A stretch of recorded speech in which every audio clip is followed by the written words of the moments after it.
Good evening, everyone, and welcome to Restoring Hope with Crosswinds Counseling. I'm your host, Curtis Smith. Thank you all so much for joining us tonight. And as always, a huge thanks to our community partners, Prime 47 Downtown, Tesco, and Shepherd Community Center. Without the support of these wonderful, loving organizations, we would not be able to join you every Thursday night at 9:30 right here on WHMB TV. Well, as always, we have a great show for you tonight. And tonight, we have two wonderful guests, special guests, because they are partners in helping us to bring you the show every week. First up is Lisa Lenzke, the General Manager of Prime 47 Downtown. Lisa, thank you for being here. My pleasure. Thank you for having me. You joined us a few months ago, but we thought here, as we approach Christmas, it would be good to check back in.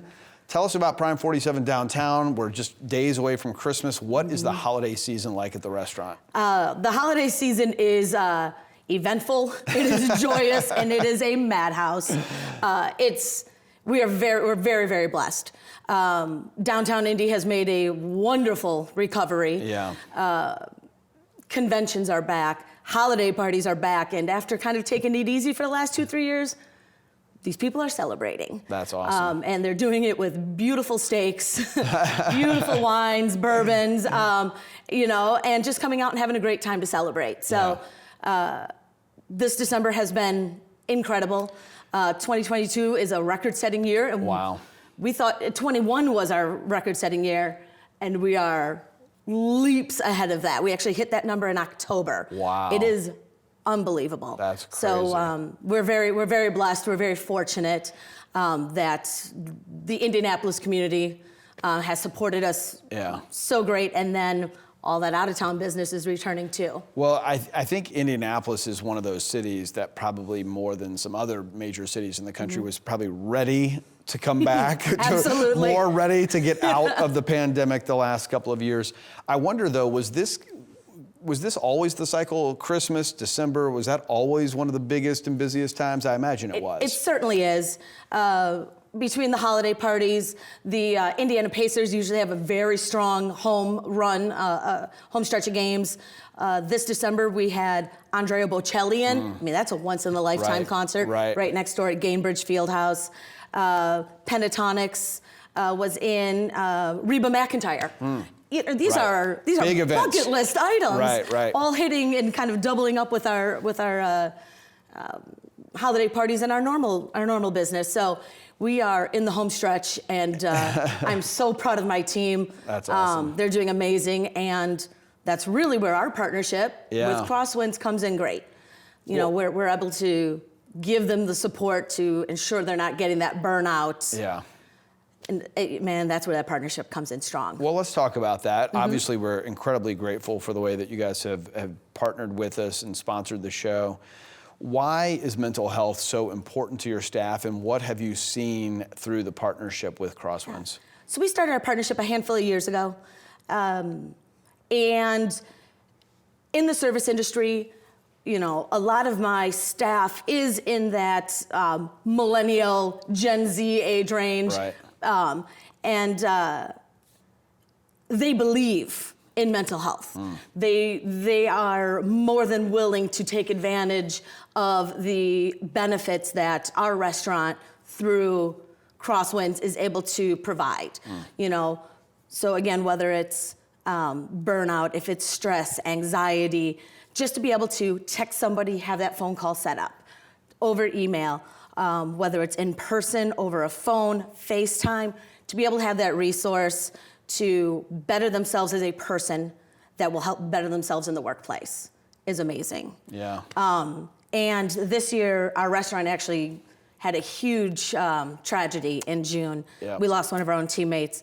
And I tell you, we called Crosswinds, and the accident was on a Sunday, and on Tuesday we had 7 counselors. We had a huge group therapy session, getting these people together to be able to start the process of grieving.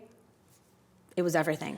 And that is worth more than its weight in gold. And I don't want to ask you too much because I know it's still raw. It certainly still does. very raw. It's only been a few months, but is the staff doing better? Is the recovery process underway? They are.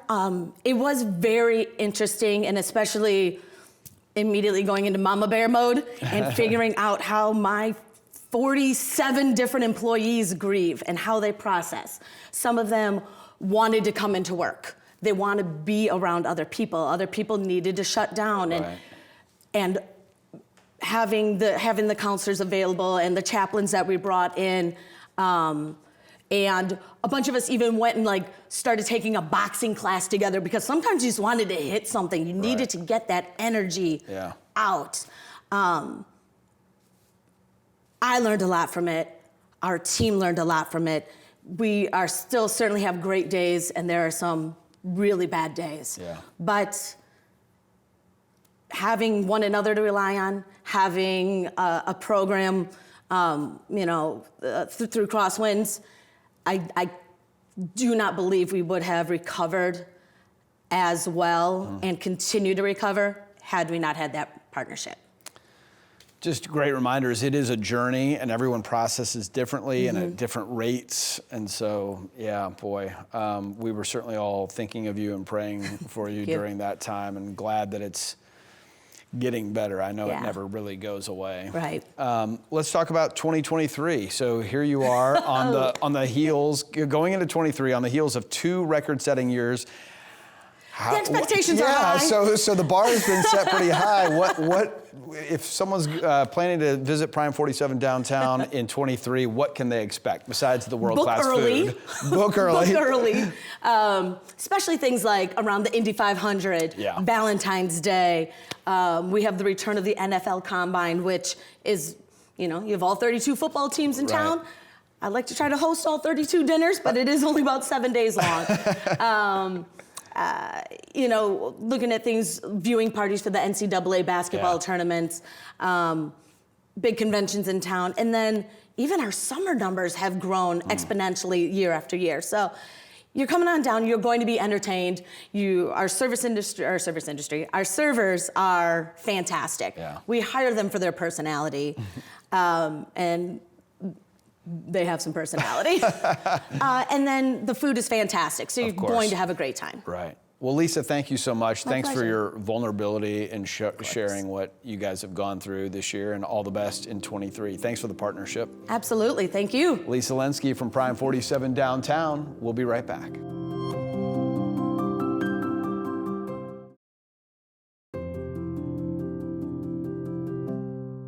Welcome back to Restoring Hope. I'm Curtis Smith. We're joined tonight by our second partner guest, Jim Barber, the VP of Operations for Tesco, is here. Jim, thanks for being here. Hey, Curtis, thank you very much for the opportunity. I appreciate you having time, and we'll talk. Yeah, absolutely. Tesco has been one of our partners right from the beginning, and this investment into mental health, I know, means a lot to you as an organization and you personally.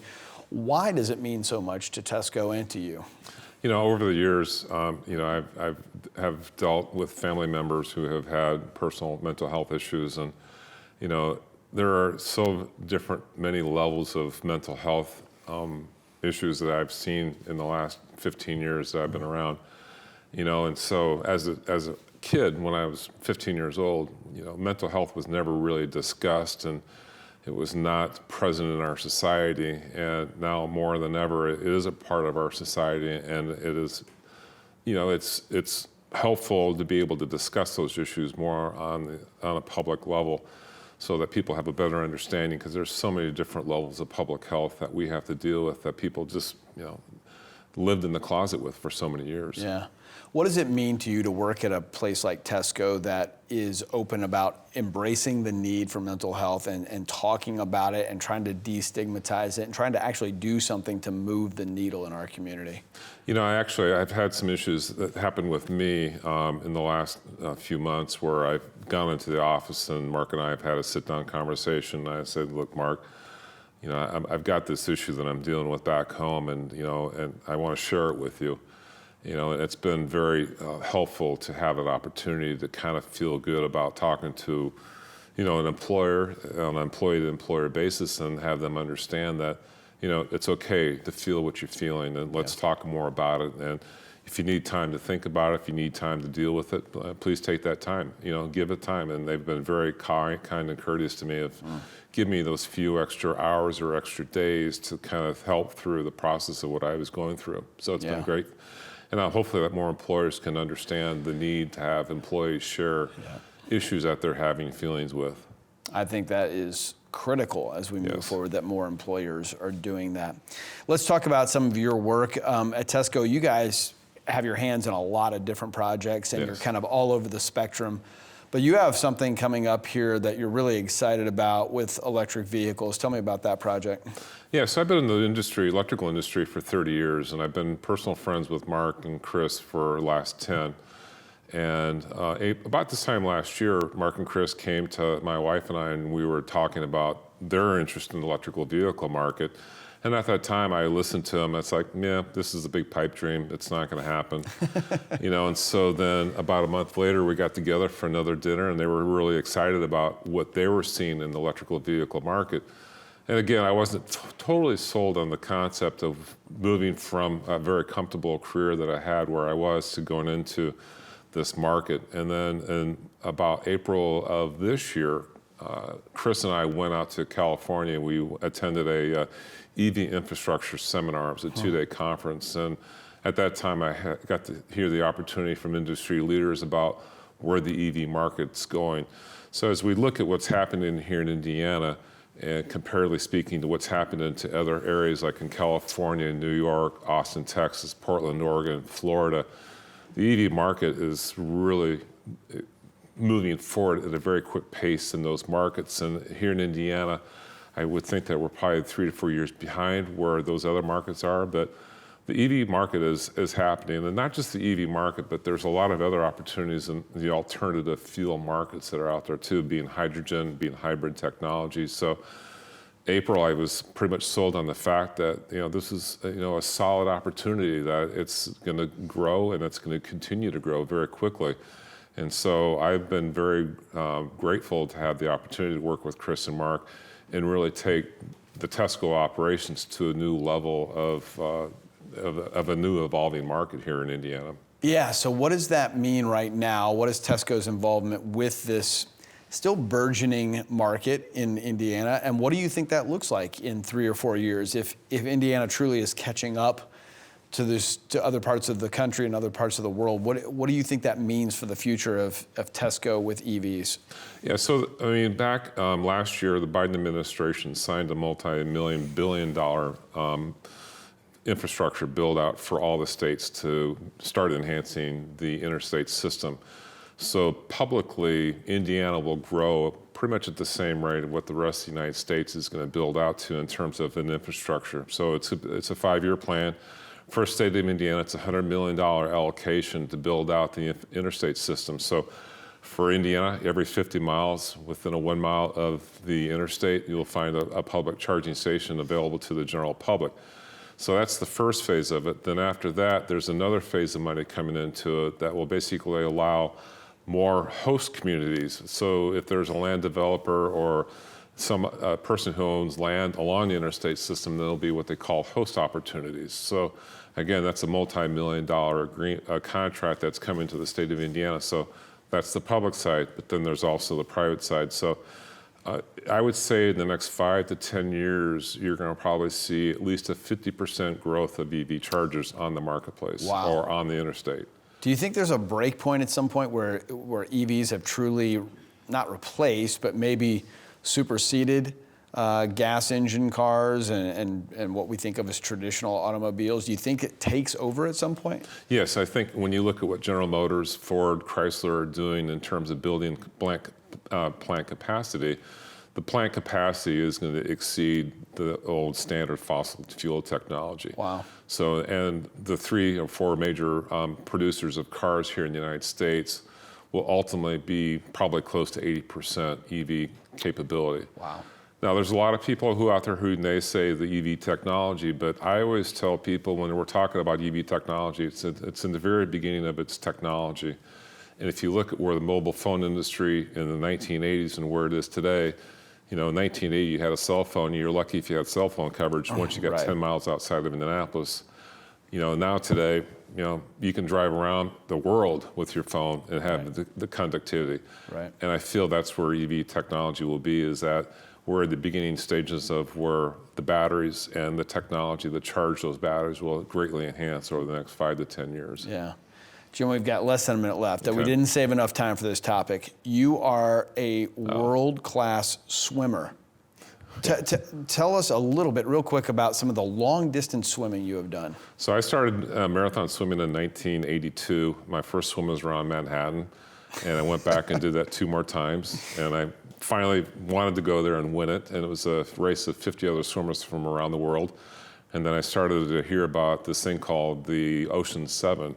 So Ocean 7 consists of the Straits of Gibraltar, Catalina Channel, English Channel, Molokai Channel, the Cook Strait in New Zealand.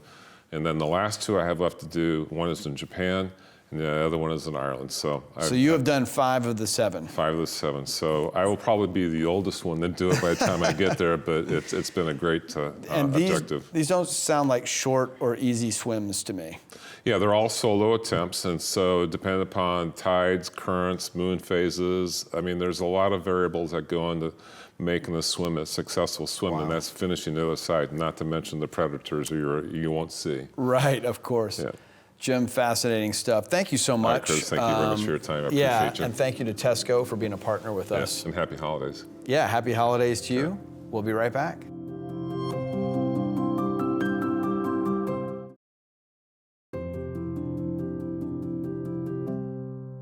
Welcome back. Each week here on Restoring Hope, we spend a few minutes focusing on the word at the core of the title of our show, hope, in our Beacon of Hope segment. Shawn Shepherd, a member of the Crosswinds business development team, joins us tonight to talk about how Christmas is so much more than receiving gifts.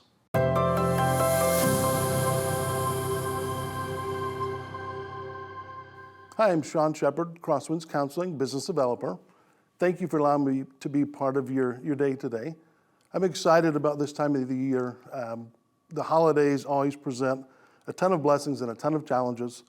And one of the things, as I thought about the season, is it about the gifts? And I think for me, in different points in my life, I felt like it was. When I was a little child, there was a season where there's nothing I wanted anymore in life. They'd have He-Man characters, the thing called the Castle of Grayskull. That was my pinnacle of, if I got those things, I knew it would be a good Christmas. And what I didn't recognize in that season of my life, that while my only responsibility was to open the gifts, those gifts cost my dad dearly. And as I think, of the holiday season, whether we have a lot or whether we have a little, the greatest gift we could ever have was God giving us his son. I've given gifts in my life. Some were silly, some were inexpensive, some were marginally expensive, most of the time not very expensive. But I've never given the very best that I had to offer to anyone.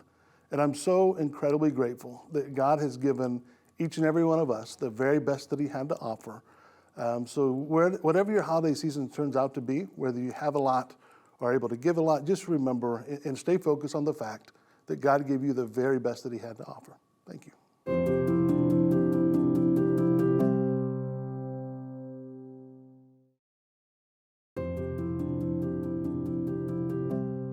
Welcome back to Restoring Hope with Crosswinds Counseling. Tonight in our Counseling Corner segment, Christmas is just 3 days away. Katie Cooley is here to talk about Christmas and the 5 love languages.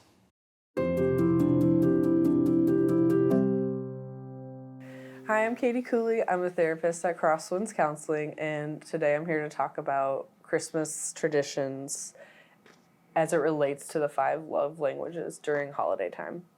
So the first love language is words of affirmation.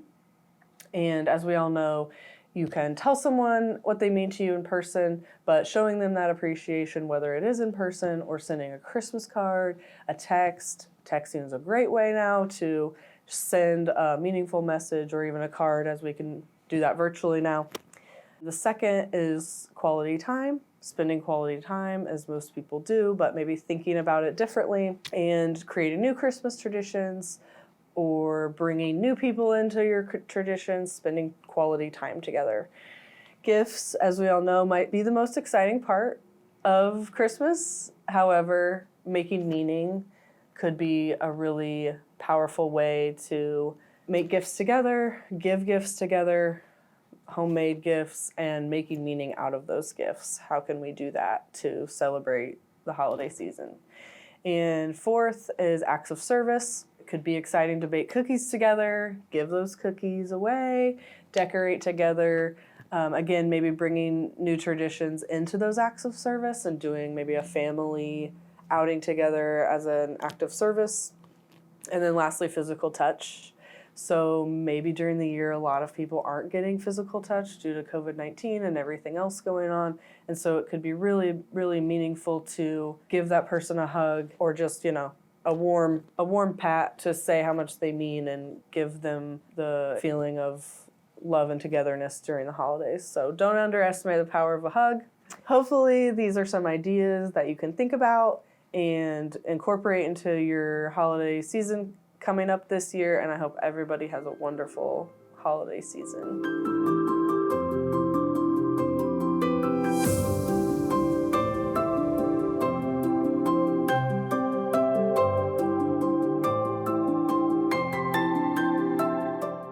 Thanks so much, Katie. Great to learn about the 5 love languages and Christmas tonight. Well, as we wrap our time up tonight, it has gone by so quickly. And as it comes to a close, you may look back at this half hour and think, boy, I've learned a lot about Crosswinds. I've learned a lot about mental health tonight. And maybe you've learned that Crosswinds Counseling could be a good fit for you. Well, good news, Crosswinds is hiring. We need great women and men to join the organization to provide help to the so many out there who need it. In fact, more need it now than ever before. If you're interested in pursuing a career with Crosswinds Counseling, please visit crosswindscounseling.org. If you aren't looking for a shift in your career, but you would like to learn more about Crosswinds Corporate Counseling and how it could work with your organization to help your employees, connect with us at crosswindscounseling.org. And as we wrap up tonight, thanks to all of you for joining us. It's great to have you with us every Thursday night. Also, a big thanks again to our partners, Prime 47 Downtown, Tesco, and Shepherd Community Center, and of course to our friends here at WHMB TV 40. We'll see you next Thursday night at 9:30. Until then, Merry Christmas, stay safe, and be blessed.